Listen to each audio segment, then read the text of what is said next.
കർഷക വിരുദ്ധ ബജറ്റാണ് സംസ്ഥാന സർക്കാർ അവതരിപ്പിച്ചതെന്ന് ബി.ജെ.പി. നേതാവ് എൻ ഹരി റബ്ബർ നെൽകർഷകരെ പൂർണ്ണമായും അവഗണിച്ചു. റബ്ബറിന്റെ താങ്ങുവില ഒട്ടും വർദ്ധിപ്പിച്ചില്ല. കർഷകരുടെ പാർട്ടി എന്ന് അവകാശപ്പെടുന്ന കേരള കോൺഗ്രസ് എം കർഷക സമൂഹത്തെ വഞ്ചിച്ചുവെന്നും ബി.ജെ.പി. മധ്യമേഖലാ അധ്യക്ഷൻ എൻ ഹരി കോട്ടയത്ത് അഭിപ്രായപ്പെട്ടു. കേരളത്തിലെ റബ്ബർ കർഷകർക്ക് വേണ്ടി മാത്രം കർഷകരുടെ പാർട്ടിയാണ് കേരള കോൺഗ്രസ്. നിങ്ങൾ അങ്ങനെ ആ കർഷകരെ വഞ്ചിച്ച് 2 തവണ നിങ്ങൾ 250 രൂപ ഇന്നല്ല 10 വർഷങ്ങൾക്ക് മുന്നേ പറഞ്ഞതാ. ഈ കഴിഞ്ഞ ദിവസം നിങ്ങൾ ആകെ കൂട്ടിയത് 10 രൂപയാ. അപ്പോൾ നിങ്ങളൊന്ന് ആലോചിച്ച് നോക്ക്.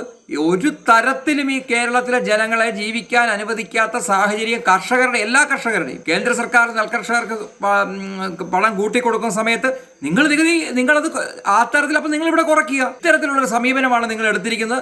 റബ്ബറിനെ സംബന്ധിച്ച് 700 കോടി നീക്കി വെക്കുന്നത് ഞാൻ വെല്ലുവിളിക്കുകയാണ് ഇവിടുത്തെ ഇടതുപക്ഷത്തിന്. കാരണം കഴിഞ്ഞ വർഷം 600 രൂപ നീട്ടി വെച്ചപ്പോൾ കേന്ദ്ര സർക്കാരിൻ്റെ ശക്തമായ ഇടപെടൽ കൊണ്ട് ആ പണം 200-ന് മേളിലായിരുന്നുള്ളൂ. 1 രൂപ നിങ്ങൾക്ക് കൊടുക്കേണ്ടി വന്നിട്ടില്ല. ഇത്തവണയും കേന്ദ്ര സർക്കാരിന്റെ ഇടപെടൽ കൊണ്ട് നിങ്ങൾക്ക് 1 രൂപ പോലും കൊടുക്കേണ്ടി വരില്ല. അപ്പൊ ഈ ജനങ്ങളെ കണ്ണി പൊടിയിടാൻ വേണ്ടിയിട്ട് നടക്കുന്ന ഈ ജൽപ്പനങ്ങൾ അവസാനിപ്പിക്കണം.